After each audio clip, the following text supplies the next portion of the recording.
اگر آج کی رات 12 گھنٹوں کے لیے مرڈر قانونی ہو جائے، نہ پولیس آئے گی نہ کوئی مدد کرے گا، صرف ایک الارم بجے گا اور انسان درندے بن جائیں گے، دروازے بند ہوں، کیمرے آن ہوں، لیکن سوال یہ ہے کہ کیا آپ واقعی محفوظ ہیں؟ کیونکہ کبھی کبھی خطرہ باہر نہیں ہوتا۔ آج کی رات دی برج فلم کی شروعات میں ہم مختلف سیکیورٹی کیمروں کی فوٹیجز دیکھتے ہیں۔ لوگ ایک دوسرے پر حملہ کر رہے ہیں، سڑکوں پر افراتفری، کچھ لوگ خوشی سے چیخ رہے ہیں، کچھ گھروں میں توڑ پھوڑ کر رہے ہیں، جبکہ یہ سب ایک ساتھ تیزی سے دکھایا جا رہا ہے۔ پھر ٹی وی پر ایک سرکاری اناؤنسمنٹ دکھائی جاتی ہے کہ نئی حکومت NFFA مطلب new founding father of America نے جرم کم کر دیا ہے، بے روزگاری صرف 1% رہ گئی ہے، اس لیے سال میں ایک رات 12 گھنٹے تمام قسم کے کرائمز لیگل ہو گئے، تمام ایمرجنسی سروسز بند رہیں گی، کیونکہ حکومت یہ دعویٰ کر رہی ہے کہ اگر لوگ سال میں ایک رات اپنا غصہ نکال لیں تو باقی سارا سال پرسکون رہیں گے۔ اور پھر ایک امیر high security system sales man James sandy اپنے گھر پرس شروع ہونے سے پہلے ہی پہنچ جاتا ہے۔ گھر کا ماحول بہت ہی پرسکون تھا۔ جیمز کی بیوی میری بہت پرسکون رہتے ہوئے کھانا وغیرہ تیار کرتی ہے۔ سینڈی کی بیٹی زوئی چھپ کر اپنے بوائے فرینڈ سے ملتی ہے۔ بیٹا چارلی ایک چھوٹا ریموٹ کنٹرول گاڑی نما کھلونا لے کر کھیل رہا ہے۔ سینڈی ہاتھ میں ریموٹ ڈیوائس پکڑے پورے گھر کے سیکیورٹی سسٹم کو ایک بار چیک کرتا ہے۔ کیمرے، دروازے، شٹر، تمام سیکیورٹی سسٹم پرفیکٹلی کام کرتے دیکھ کر وہ مطمئن ہو جاتا ہے۔ زوئی اپنے کمرے میں چھپ کر موبائل پر اپنے بوائے فرینڈ ہنری سے بات کرتی ہے۔ ہنری جو کہ گھر کے اندر موجود ہے، لیکن سینڈی کو اس کا علم نہیں۔ پھر ٹی وی پر سرکاری اناؤنسمنٹ شروع ہوتی ہے کہ 1 گھنٹے میں پرج شروع ہوگا، اور پھر رات 7 بجے 12 گھنٹوں کے لیے پرج یعنی ہر قسم کے جرائم لیگل ہوں گے۔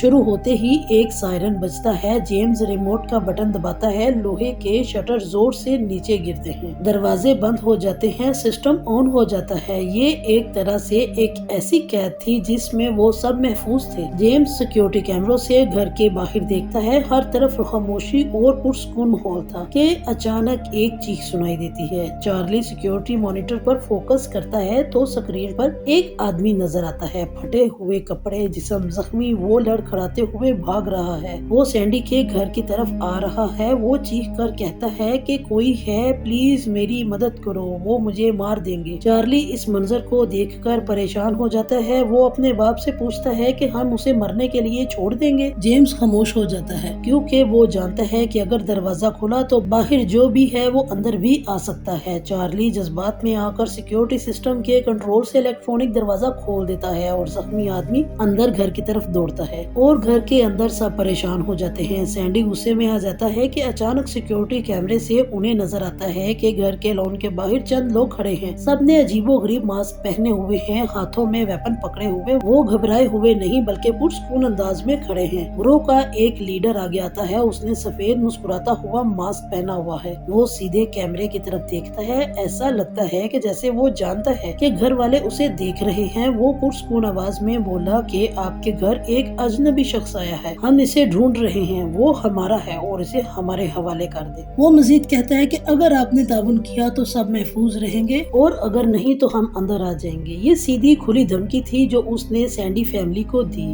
اور وہ لوگ گھر کے سامنے اتنے سکون سے کھڑے تھے کیونکہ وہ جانتے ہیں کہ ان کے پاس پوری رات کا وقت ہے۔ اب سینڈی حقیقت میں پریشان ہو گیا کہ یا تو اس اجنبی شخص کو ان کے حوالے کر دے یا پھر خود نشانہ بن جائے۔ اسی دوران زوئی کا بوائے فرینڈ ہنری، جو پہلے سے ہی زوئی کے کمرے میں چھپا ہوا تھا، نیچے آ جاتا ہے۔ وہ سینڈی سے نفرت کرتا ہے کیونکہ سینڈی نے اس کے اور زوئی کے تعلق کو قبول ہی نہیں کیا تھا، اس لیے ہنری اپنے ہاتھ میں پسٹل لیے سینڈی پر فائر کر دیتا ہے، اور سینڈی بھی اپنے آپ کو بچاتے ہوئے اس پر فائر کرتا ہے، اور اسی فائر سے ہنری زخمی ہو جاتا ہے اور کچھ دیر بعد اسی فائر کی وجہ سے ختم ہو جاتا ہے۔ سینڈی اور ہنری کی لڑائی اور فائرنگ سے فائدہ اٹھاتے ہوئے وہ اجنبی شخص وہاں سے غائب ہو جاتا ہے اور گھر میں کہیں چھپ جاتا ہے۔ اب سینڈی کے لیے سچویشن بہت زیادہ خطرناک بن گئی تھی۔ گھر کے اندر سینڈی زخمی حالت میں بھی کنٹرول سنبھالنے کی کوشش کر رہا ہے، مگر وہ کمزور ہو چکا ہے۔ میری شدید زخمی دباؤ میں ہے، زوئی صدمے میں بیٹھی ہے، اور جبکہ چارلی کو اپنی غلطی کا احساس ہو رہا ہے۔ باہر موجود انتظار کرتے کرتے آخرکار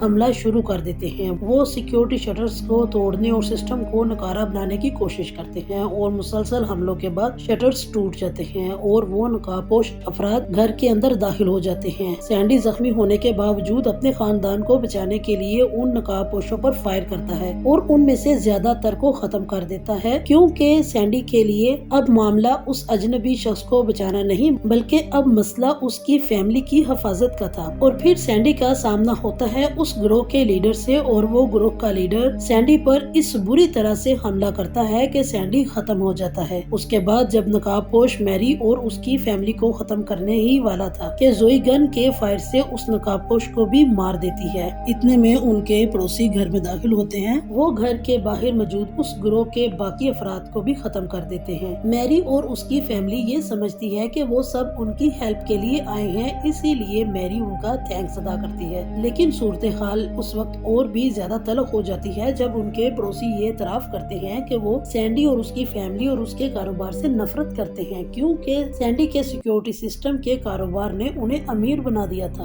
اور وہ لوگ خود کو ان سے کم تر سمجھتے ہیں۔ ان کے دلوں میں حسد اور نفرت نے انہیں اس حد تک پہنچا دیا تھا کہ وہ پرچ کی رات کو بدلہ لینے کا موقع سمجھنے لگے، اور نقاب پوش گروہ تو اصل میں ان کے لیے راستہ صاف کر رہا تھا تاکہ وہ خود آ کر اپنے ہاتھوں سے اس فیملی کا صفایا کر سکے۔ میری سمجھ جاتی ہے کہ اصل خطرہ باہر کے اجنبی نہیں بلکہ وہ لوگ ہیں جو برسوں سے ان کے ساتھ مسکرا کر ملتے رہے، مگر جیسے ہی وہ نیبرز اپنا منصوبہ مکمل کرنے کے لیے میری اور اس کے بچوں کے قریب پہنچتے ہیں تو وہ اجنبی شخص سامنے آ جاتا ہے اور میری اور اس کے بچوں کو بچانے کے لیے ان نیبرز کے ساتھ فائٹ کرتا ہے۔ وہ پڑوسی اب کھل کر دشمنی پر اتر آتے ہیں، وہ چارلی، میری اور زوئی کو قابو کر لیتے ہیں اور وہ اجنبی شخص فائر کر کے ان میں سے ایک نیبر کو ختم کر دیتا ہے اور گریس اور فیرن کو یرغمال بنا لیتا ہے۔ گن اس کے سر پر رکھ کر وہ باقی نیبرز کو مجبور کر دیتا ہے کہ وہ سینڈی کی فیملی کو چھوڑ دے، اور جو پڑوسی سینڈی کی فیملی کو ختم کرنے کے لیے آئے تھے وہ اس اجنبی شخص کے ہاتھوں ہیلپ لیس ہو چکے ہیں۔ لیکن میری جو پوری رات اتنا زیادہ مار دھاڑ اور مرڈرز دیکھ چکی تھی، اس اجنبی کو باقی پڑوسیوں کو مارنے سے روک دیتی ہے۔ وہ کہتی ہے کہ مزید یہ سب نہیں ہوگا۔ وہ فیصلہ کرتی ہے کہ وہ ان سب کو زندہ رہنے دے گی اور بس صبح 7 بجنے کا انتظار کرے گی جب پرچ ختم ہو جائے گا۔ اسی لمحے ہم میری کی کردار کی طاقت کو دیکھتے ہیں کہ وہ بدلے کی بجائے